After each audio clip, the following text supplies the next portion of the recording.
సావిత్రి మహాకావ్యంలో book 7 the book of యోగాలో 5th canto the finding of the soul అన్న క్యాంటోలో చివరి భాగంలో ఉన్నాము. అంతరాత్మను అన్వేషిస్తూ సావిత్రి యోగ సాధన చేయటం మొదలుపెట్టింది. తనకు తాను అంతర్ముఖం చేసుకుంది. ఈ సాధనలో సావిత్రికి రకరకాల ప్రపంచాలు, వివిధ ప్రపంచాలు, దివ్యత్వాలు ఇవన్నీ కూడా అనుభూతిలోకి వచ్చాయి. చిట్ట చివరకు సావిత్రి తన అంతరాత్మను కలిసింది.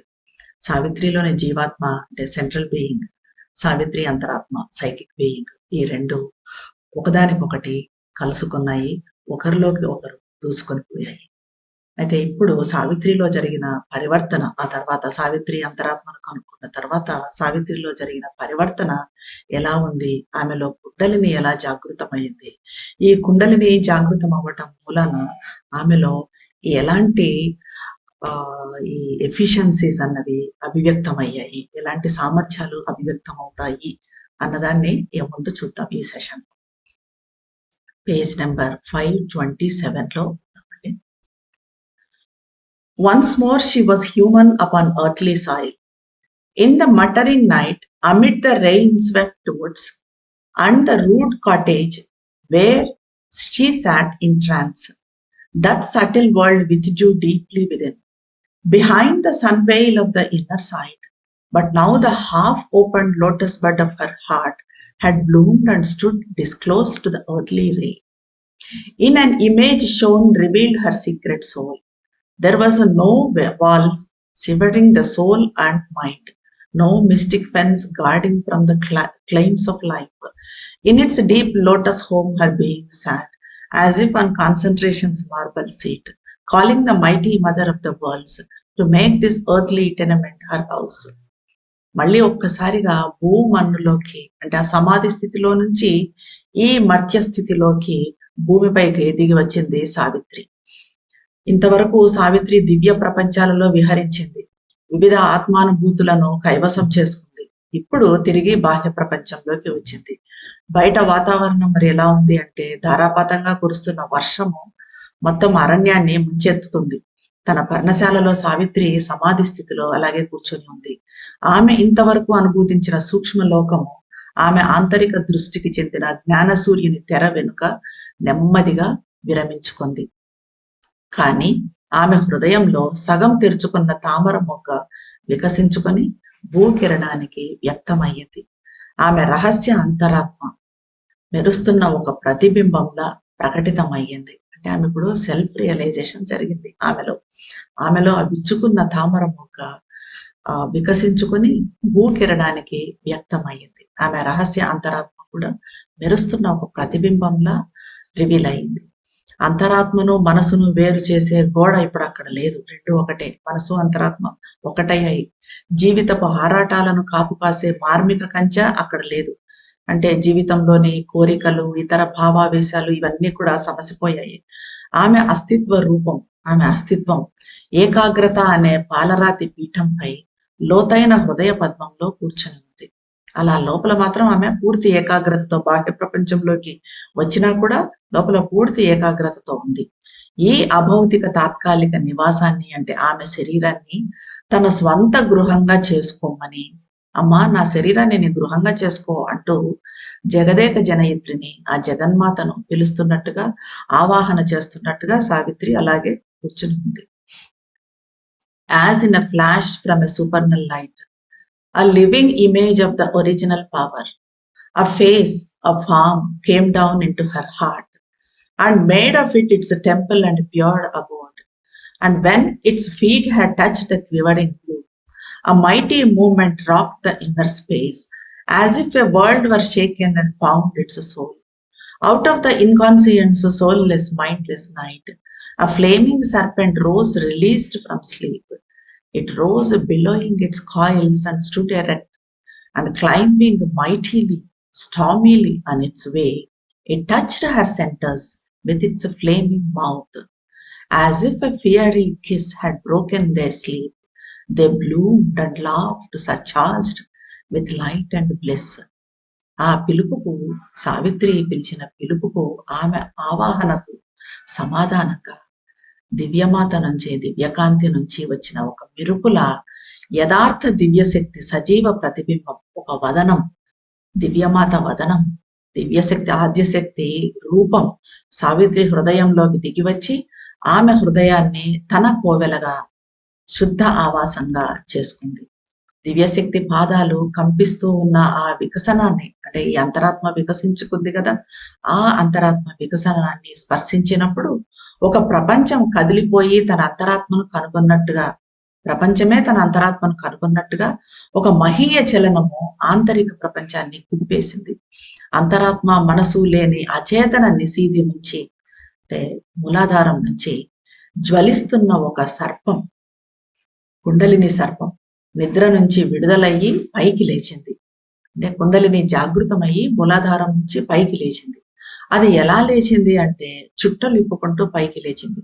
మరి కుండలిని సర్పము మూలాధారంలో ఎలా ఉంటుంది? చుట్టలు చుట్టుకొని పడుకొని ఉంటుంది మనందరిలో. అది ఒక్కసారిగా అవేకనయ్యి సావిత్రి అంతరాత్మ కనుక్కోగానే అది ఒక్కసారిగా పైకి చుట్టలు ఇప్పుకుంటూ పైకి లేచి నిటారుగా నిలబడింది. ఒక తుఫాన్ లాగా బలంగా పైకి లేచి మూలాధారం నుంచి పై దిశగా ఆరోహిస్తూ ఆమె చక్ర కేంద్రాలను జ్వలించే నోటితో ఆ సర్పం, కుండలిని సర్పం ఒక్కొక్క చక్రాన్ని స్పర్శించుకుంటూ పైకి ఎగబాకింది. ముందు మూలాధారం పైన కేంద్రాలు, అంటే ముందుగా స్వాధిష్టాన చక్ర కేంద్రాన్ని స్పర్శించింది. తర్వాత నాభి కేంద్రంలోని మణిపూరకాన్ని స్పర్శించింది. హృదయ కేంద్రంలోని అనాహతాన్ని, కంఠ మధ్యంలో ఉండే విశుద్ధిని, కనుబొమల మధ్యన ఉన్న ఆజ్ఞాచక్రం వరకు అన్నింటినీ స్పర్శించుకుంటూ కుండలిని సర్పము పైకి ఎగబాకింది. నిద్రపోతూ ఉన్న ఈ కేంద్రాలన్నీ కూడా మనలో ఎలా ఉంటాయి, ఇవన్నీ నిద్రపోతూ ఉంటాయి. అలాంటి కేంద్రాలన్నీ కూడా ఇప్పుడు ఒక్కసారి ఆ సావిత్రిలో లేచి ఒక జ్వాల తమను ముద్దాడినట్టుగా వికసించుకొని కాంతి ఆనందాలతో నవ్వులు చిందించాయి. Then at the crown it joined the eternal's space. In the flower of the head, in the flower of matter's base, in each divine stronghold and nature knot, it held together the mystic stream which joins the viewless summits with the unseen depths, the string of forts that make the frail defense, safeguarding us against the enormous world. Our lines of self-expression in its vast, an image sat of the original power, bearing the mighty mother's form and face. ఇప్పుడు ఆజ్ఞాచక్రం నుంచి పైకి శిరస్సు దగ్గర సహస్రారం గుండా పైకి పయనించి శిరస్సు దగ్గర ఉన్న సహస్రారం గుండా ఈ కుండలిని శక్తి ఊర్ధ్వంలోకి పైకి పయనిస్తూ అక్కడ ఊర్ధ్వంలో శాశ్వతుడిని కలిసింది. శిరస్సు పైన ఉన్న సహస్రదళ పద్మంలో, పదార్థ కేంద్రంలోని పద్మంలో, అంటే క్రింద మూలాధారంలోని 4 రెక్కల పద్మంలో, దైవం ఆధీనంలో ఉన్న ప్రకృతి యొక్క ప్రతి గ్రంథిలో ఈ మార్మిక శక్తి ప్రవహించింది. కింద మూలాధారం నుంచి పైన సహస్రారం వరకు, శిరస్సు పైన ఉన్న ఈ సహస్రారం వరకు ఈ శక్తి క్రింద నుంచి పైకి, కిందికి పైకి ప్రవహించింది. ఇది దృష్టికందని శిఖరాలను చూడని లోతులతో జత చేసింది. ఇలా ఈ శక్తి, ఈ కుండలిని శక్తి, మార్మిక శక్తి, ఇది పైకి సహస్రారం కూడా పైకి వెళ్ళి పైన అనంతత్వంలో ఉన్న ఆ శక్తిని ఆ క్రింద మూలాధారంలో, పదార్థ చక్రంలో, మూలాధార చక్రంలో ఉన్న శక్తికి, ఈ రెండిటికి అనుసంధానం చేసింది. ఈ రకంగా ఒక బ్రిడ్జిని ఏర్పాటు ఒక వారధిని ఏర్పాటు చేసింది. దృష్టికందని శిఖరాలను చూడని లోతులతో జత చేసింది. ఇలా అత్యున్నత తలాలకు, నిమ్నంలోని అచేతన తలాలకు మధ్యన వారధి ఏర్పడింది. బృహత్ ప్రపంచం నుంచి మనల్ని మనం రక్షించుకోవటానికి, ఈ విశాల విశ్వంలో మనల్ని మనం ప్రకటించుకోవటానికి ఏర్పరచుకున్న బలహీన కోటలు ఈ చక్రాలు. ఈ చక్రాల అవేకనింగ్ బట్టే వ్యక్తిలో సామర్థ్యాలు ప్రకటితమవుతాయి. వీటి సహాయంతోనే ప్రపంచం నుంచి మనల్ని మనం రక్షించుకోగలుగుతాం. అలాగా ఇవి మనం ఏర్పరచుకున్న బలహీన కోటలే ఈ చక్రాలు. కానీ ఇవి ప్రస్తుతం మనలో బలహీనంగా ఉన్నాయి. సావిత్రిలో ఈ చక్ర కేంద్రాలు పూర్తిగా దివ్యత్వంతో నిండిపోయాయి.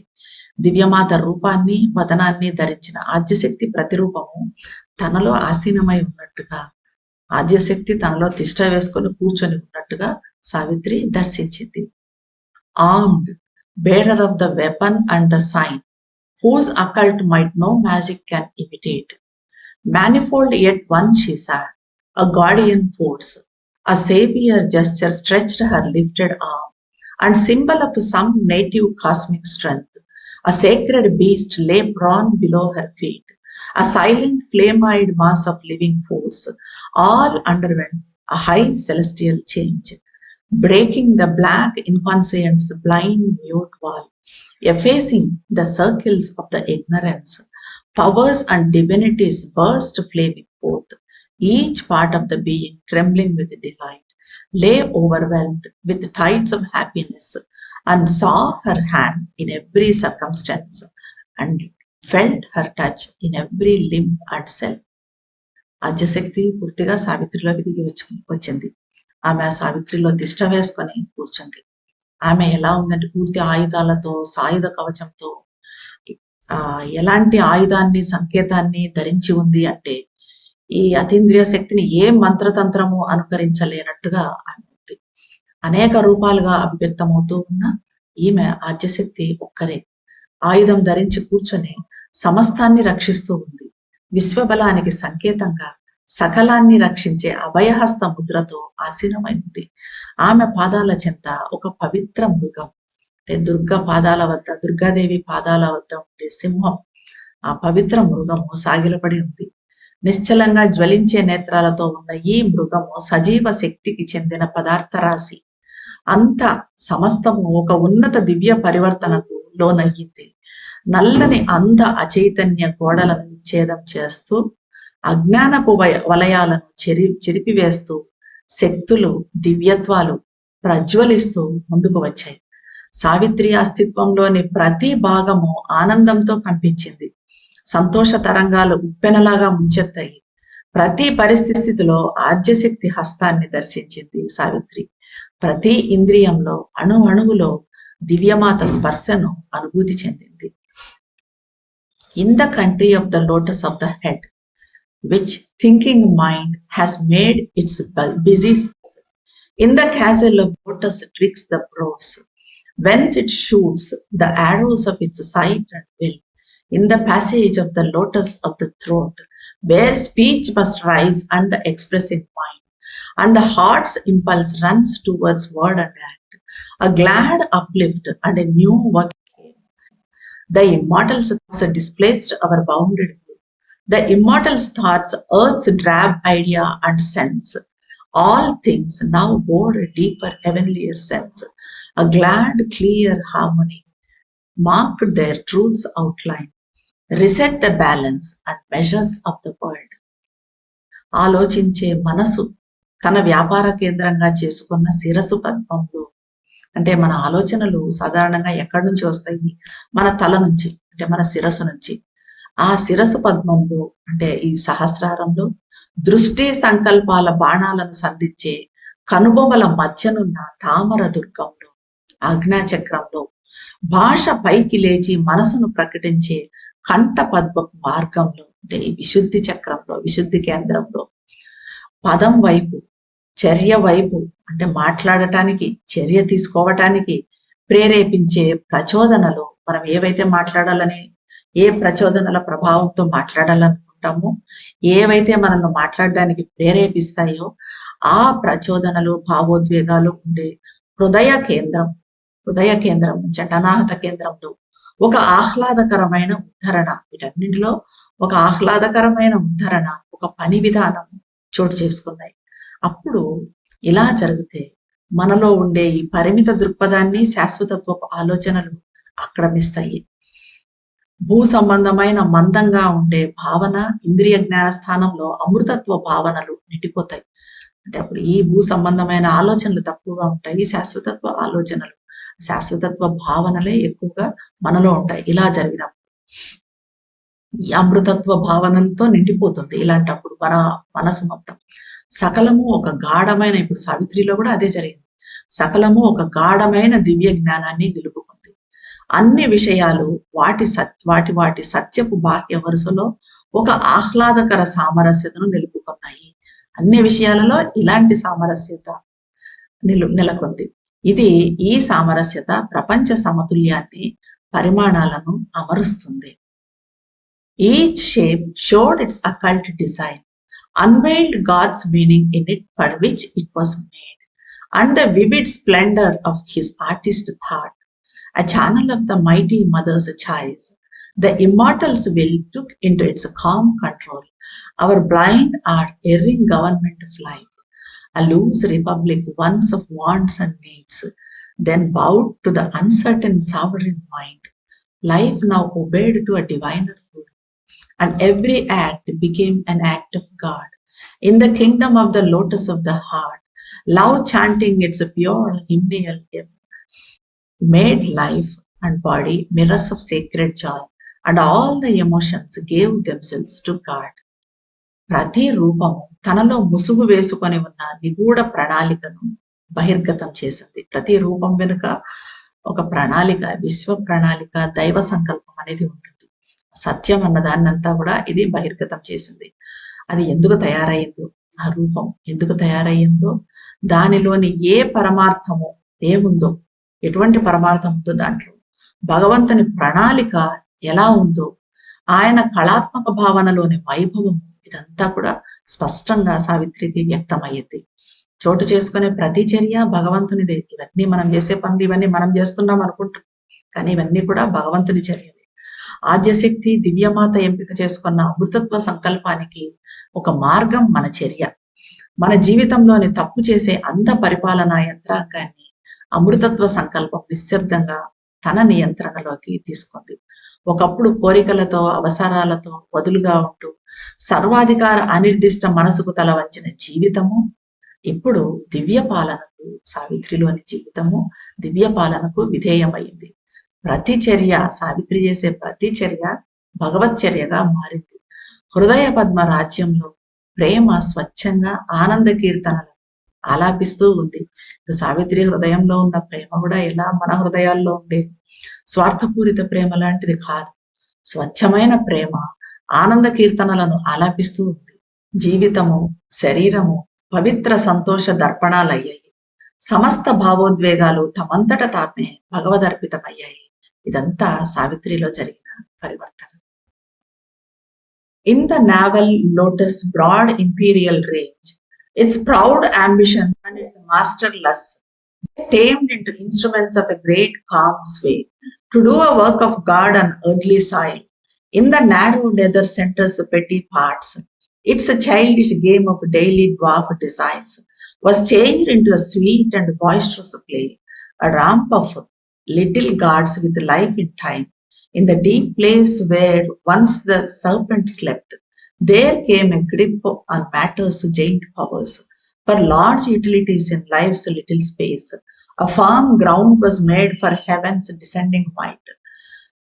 Behind all reigned her sovereign deathless soul, casting aside its veil of ignorance. Allied to gods and cosmic beings and powers, it built the harmony of its human state, surrendered into the great world mother's hands. Only she obeyed her soul supreme behest in the enigma of the inconscious world. నాభి పద్మం మణిపూరక చక్రం యొక్క విశాల ప్రాంతంలో ప్రాణశక్తి అభిలాషలు, ఆధిపత్యం చేసే దాని తృష్ణలు మచ్చిక చేయబడి భూమన్ను మీద భగవంతుని కార్యాన్ని నిర్వర్తించటానికి ఒక మహా నిశ్శబ్ద సాధనాలు అయ్యాయి. ఏవైతే అభిలాషలు ఇవన్నీ ఉంటాయో మన మణిపూరక చక్రంలో, దాని కోరికలు ఇవన్నీ కూడా భగవంతుని కార్యాన్ని నిర్వర్తించటానికి ఒక నిశ్శబ్ద సాధనాలుగా మారిపోయాయి. నాభి క్రింద సంకుచిత అల్ప భాగాలలో అంటే స్వాదిష్టాన కేంద్రంలో ఉండే మరుగుజ్జు కోరికలు, చిన్న చిన్న కోరికలు, రోజువారీ మనలో కోరికలు ఉంటాయి కదా, అలాంటి కోరికలు, నాకు ఇది కావాలి, ఇది లేదు, ఇది ఉంటే బాగుంటుంది, ఇలాంటి కోరికలు ఇవి ఎలా తయారయ్యాయంటే నిత్యం ఆడే పిల్లల ఆట కోలాహలం చేసే ఒక మధురమైన ఆటగా, ఇదంతా నిత్యం ఆడే ఒక పిల్లల ఆట, అట్లాంటిది ఒక మధురమైన ఆటగా కాలంలో అల్ప దైవ శక్తుల కేలిగా మారింది. ఒకప్పుడు కుండలిని సర్పం నిద్రించిన మూలాధార కేంద్రము, పదార్థం యొక్క మహాశక్తులు ఇప్పుడు ఆమె పట్టులోకి వచ్చాయి. ఈ పదార్థం కూడా అచైతన్యం అనుకుంటున్నాం, కానీ దాంట్లో కూడా మహాశక్తులు ఉన్నాయి. అది ఎప్పుడైతే ఈమెలో కుండలిని చక్రం మేల్కొనిందో, ఈ మూలాధారంలో ఉండే ఈ పదార్థ కేంద్రంలో ఉండే మహాశక్తులు కూడా ఆమె పట్టులోకి, సావిత్రి పట్టులోకి వచ్చాయి. జీవితపు చిన్న ప్రదేశంలో పెద్ద పెద్ద ప్రయోజనాలు సాధించటానికి జీవితం ఉపయోగపడింది. దిగివచ్చే స్వర్గ బలానికి ఒక దృఢమైన క్షేత్రం తయారయ్యింది. పైనుంచి స్వర్గబలం దిగి రావాలి, మనలోకి దేవుళ్ళు దిగి రావాలి అనుకుంటాం. కానీ అవి దిగి వచ్చినప్పుడు కూడా మన అస్తిత్వము దానికి తగినంత దృఢంగా ఉండాలి.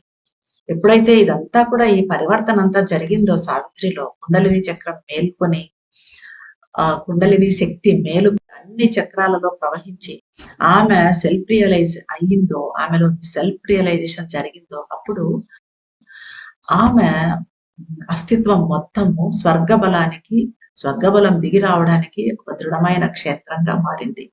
వీటన్నింటి వెనుక సావిత్రి మరణరహిత అంతరాత్మ, ఆమె డెత్లెస్ సోల్ సర్వాధికారంగా నిలిచి ఉంది. తన అజ్ఞాన ముసుగును ఒక పక్కన వదిలేసి దేవుళ్లతో, విశ్వశక్తులతో, దివ్య అస్తిత్వాలతో అనుబంధాన్ని ఏర్పరచుకుంది. తన మానవ స్థితిలో సామరస్యత నెలకొల్పింది. అంతరాత్మకు ఈ దివ్యత్వము, ఈ సామరస్యత అన్నవి సహజంగానే ఉంటాయి. ఎందుకంటే భగవంతుడి నుంచి, ఆ ఏకైక ఆత్మ నుంచి మన అంతరాత్మ వచ్చింది. కానీ మనలో ఏమవుతుందంటే, ఈ ఐహిక ప్రపంచంలో మనం చేసే ఈ చర్య, ప్రతిచర్యలు, ఈ భావావేశాలు, స్వార్థంతో ఉన్న ఈ సంకల్పాలు, వీటన్నింటి వలన అంతరాత్మకు ఒక ముసుగు ఉంది మనలో. మన సాధనతో ఈ ముసుగును మనం తొలగించుకుంటే అంతరాత్మ సహజ లక్షణాలు ఈ మధ్య స్థితిలో, ఈ మానవ స్థితిలో కూడా వెల్లడవుతాయి. మన పూర్ణయోగ లక్ష్యమే ఇది. ఎక్కడో అనంతంలో లయం అయిపోయి, లేదా మన ఆత్మ సాక్షాత్కారంతో మనం తృప్తి చెంది వ్యక్తిగత మోక్షాన్ని సాధించడం మన పూర్ణయోగ లక్ష్యం కాదు. ఈ మానవ స్థితిలోనే దివ్యత్వాన్ని ప్రకటిస్తూ జీవితాన్ని కొనసాగించాలి. ఇప్పుడు సావిత్రిలో అలా జరిగింది. సావిత్రి పూర్తిగా దివ్యమాతకు సరెండర్ అయింది. అచేతన ప్రపంచ నిగూఢతలో కేవలము జగన్మాత సర్వోన్నత ఆదేశాలకు మాత్రమే విధేయమయ్యింది సావిత్రి. అంటే జగన్మాత ఆదేశాలను మాత్రమే ఇప్పుడు Savitri పాటిస్తుంది. A secret soul behind supporting all is master and witness of our ignorant life, admits the person's look and nature's roar. But once the hidden doors are flung apart, then the veiled king steps out in nature's front. A light comes down into the ignorance. Its heavy, painful knot loosens its grasp. The mind becomes a mastered instrument, and life a hue and figure of the soul. All happily grows towards knowledge and towards bliss. A divine presence then takes nature's place and pushes the movements of our body and mind. Possessor of our passionate hopes and dreams, the beloved despot of our thoughts and acts, she streams into us with her unbound face, into mortal limbs, the immortal's rapture and power. An inner law of beauty shapes our lives. Our works become the natural speech of truth. Each thought is a ripple and sea of light. సమస్తానికి ఆధారంగా, సమస్తాన్ని అంతటికీ ఆధారంగా, అంతను బలపరుస్తూ మన రహస్య అంతరాత్మ వెనుక నిలబడి ఉంది. ఇది మన అజ్ఞాన జీవితానికి అధిపతి. సాక్షి కూడా ఇదే. పురుషుని దృష్టిని, ప్రకృతి పాత్రను సమ్మతిస్తుంది. కానీ ఒక్కసారి ఇంతవరకు కనిపించకుండా దాగి ఉన్న తలుపులు పూర్తిగా తెరుచుకుంటే అప్పుడు ముసుగుతో ఉన్న ఈ ప్రభు, మన అంతరాత్మ ప్రకృతి ముందుకు నిలబడి వచ్చి మన జీవితాన్ని తన స్వాధీనం చేసుకుంటుంది. అంతవరకు మన జీవితంపై ప్రకృతి అంటే సత్వరజ తమో గుణాలు పెత్తనం చేస్తూ ఉంటాయి. ఈ అంతరాత్మ ముందుకు వచ్చినప్పుడు ఒక దివ్యకాంతి అజ్ఞానంలోకి దిగి వస్తుంది. భారంగా, బాధగా ఉండే దాని గుడి అజ్ఞానపు పట్టు విడిపోతుంది. మనసు అంతరాత్మకు తగిన విధంగా తయారైన సాధన అవుతుంది. జీవితము అంతరాత్మ వర్ణంగా, లేత ఛాయగా, అంతరాత్మ రూపంగా మారుతుంది. సకలము, సమస్తము సంతోషంగా దివ్య జ్ఞానం వైపు, దివ్య ఆనందం వైపు వృద్ధి చెందుతాయి. అజ్ఞాన ప్రకృతిని ఒక దివ్య బలం, ఒక దివ్య చైతన్యం ఆక్రమించి, అప్పుడు మనలోని అజ్ఞాన ప్రకృతిని ఒక దివ్య శక్తి ఆక్రమించి మన మనసు, శరీరాల చలనాలను ముందుకు తోస్తుంది. అంటే అప్పుడు మనం చేసే చర్య ఏదైనా కూడా అది ప్రకృతి ఆధీనంతో కాకుండా సత్వరజస్తమో గుణాల ఆధీనంలో కాకుండా అంతరాత్మ పరంగా అంతరాత్మ ఆధీనంతో జరుగుతుంది. మన మోహావేశాలను, ఆశలను, కలలను తన ఆధీనం చేసుకుని మనల్ని ప్రేమించే నిరంకుశ ప్రభువుల తన అపరిమిత శక్తిని, ఈ అంతరాత్మ కూడా ఒక నిరంకుశ ప్రభువుల తన అమేయ శక్తిని మనలోకి ప్రవహింపజేస్తుంది. మన మర్త్య అవయవాలను, ఇప్పుడున్న ఈ ఇంద్రియాలను అమృత ఆనంద పారవశ్యతతో, శక్తితో నింపుతుంది. సౌందర్యానికి చెందిన ఒక ఆంతరిక ధర్మం మన జీవితాలను రూపొందిస్తుంది. ఇదే సత్యం శివం సుందరంలోని సుందరం. సత్యం శివం సుందరంలోని ఈ సౌందర్యానికి చెందిన ఒక ఆంతరిక ధర్మము మన జీవితాలను రూపొందిస్తుంది. మనం పలికే పదాలు దివ్య సత్యానికి చెందిన సహజ భాషణం అవుతాయి. ఇది సత్యం శివం సుందరంలోని సత్యం. అలాగా ఆ సత్యానికి చెందిన సహజ భాషణాలు అవుతాయి మనం మాట్లాడే మాటలు. మన ప్రతి ఆలోచన దివ్యకాంతి సంద్రం పైన మెరిసే ఒక తరగ అవుతుంది. Then sin and virtue leave the cosmic bliss. They struggle no more in our delivered hearts. Our acts chime with God's simple natural good, or serve the rule of a supernal light. All moods, unlovely, evil and untrue, forsake their stations in fierce desire and hide their shame in the subconscious dusk. Then lifts the mind a cry of victory. O soul, my soul, we have created heaven. Within we have found the kingdom here of God, His fortress built in a loud, ignorant world. Our life is entrenched between two rivers of light. We have turned space into a gulf of peace and made the body a capital of bliss. What more? What more? If more must still be done? అప్పుడు పాపము పుణ్యము అనేవి విశ్వ పట్టిక నుంచి దూరం అవుతాయి.